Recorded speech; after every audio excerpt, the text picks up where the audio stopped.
हम आपको बताने जा रहे हैं, दरअसल वो चीन से जुड़ी है, या यूं कह लीजिए चीन के लिए बहुत बुरी खबर है। पाकिस्तान की तरह चीन में अर्थव्यवस्था पूरी तरह से हिल चुकी है। प्रॉपर्टी बाजार से लेकर सब्जी मंडी तक चीन की हालत पस्त है। सब कह रहे हैं कि चीन में आर्थिक मंदी आ चुकी है।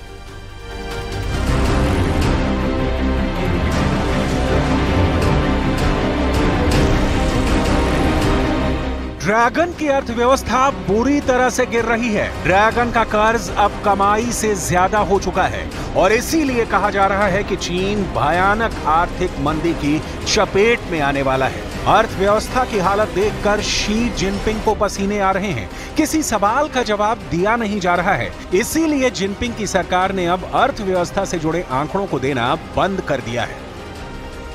तो क्या ड्रैगन बिखरने वाला है? कभी रईसी का ढिंढोरा पीटने वाले चीन के लोग अब खर्च करने में भी डरने लगे हैं। चीन के लोगों की जिंदगी अब आटा दाल तक सिमट कर रह गई है। कहने का मतलब यह है कि अब चीन के लोग पैसा बचाने पर फोकस कर रहे हैं, क्योंकि उन्हें अपनी जिंदगी पर बेरोजगारी का खतरा दिख रहा है। इसलिए लोग अपने आने वाले कल के लिए बचत कर रहे हैं। आखिर क्यों हुआ है ऐसा? आखिर क्यों चीन के लोग खर्च करने से डरने लगे हैं? सब कुछ आपको आगे बताएंगे, लेकिन उससे पहले देखिए कि चीन में चल क्या रहा है।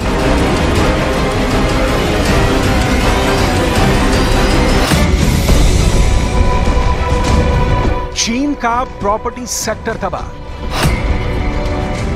80 करोड़ नागरिक कर्ज में डूबे। कई बड़े बिल्डर हुए तबाह। चीन के प्रॉपर्टी बाजार में ज्यादातर चीनी लोगों ने इन्वेस्ट कर रखा था। चीन की जनता ने अपनी कुल निवेश का लगभग 70% रियल एस्टेट में इन्वेस्ट कर रखा था। लेकिन अब हालात ऐसे हो गए हैं कि लोगों ने अपनी ईएमआई भी चुकानी बंद कर दी है। बिल्डर्स ने सरकार के आगे सरेंडर कर दिया है और शी जिनपिंग को कुछ सूझ नहीं रहा कि क्या करें, क्या ना करें।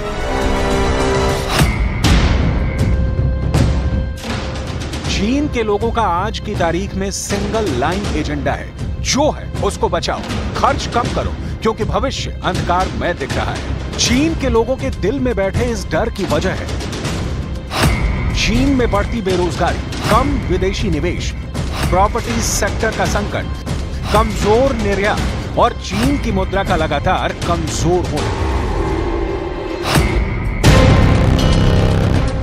विदेशी मीडिया रिपोर्ट के मुताबिक साल 2022 के आखिर तक चीन के लगभग 78 करोड़ चीनी नागरिक कर्ज में डूब चुके थे और उन पर सारा कर्ज रियल एस्टेट का था।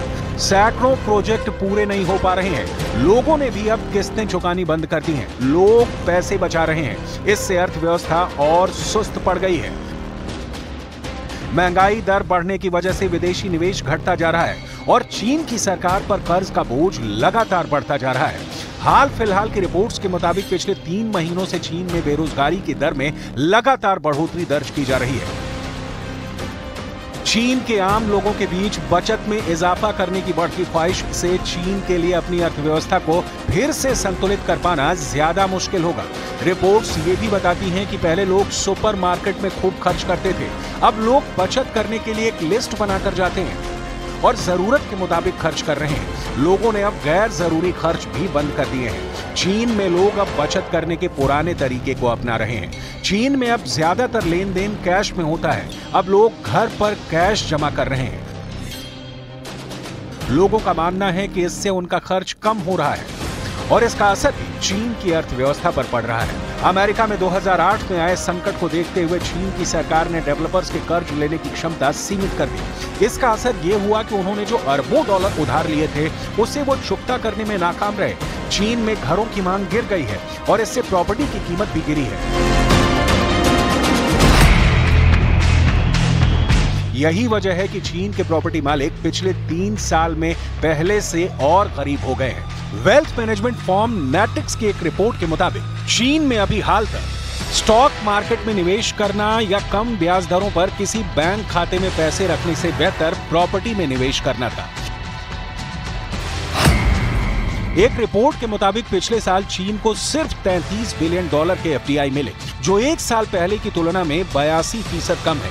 रिपोर्ट में चीन के state administration of foreign exchange के आंकड़ों का हवाला दिया गया है। आंकड़े बताते हैं कि 2023 के दौरान चीन के बैलेंस ऑफ पेमेंट्स में डायरेक्ट इन्वेस्टमेंट यानी लायबिलिटीज 2022 की तुलना में 82% कम होकर $33 बिलियन पर आ गई है।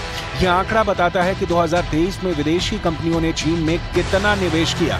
ये 1993 के बाद का सबसे स्लो ग्रोथ है।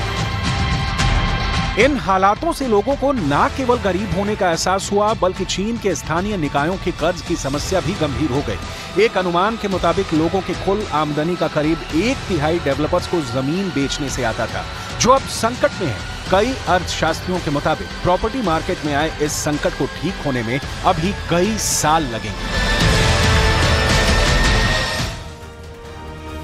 और अब वक्त हो चला है एक ब्रेक का। खबरें लगातार जारी हैं। आप बने रहिए हमारे साथ।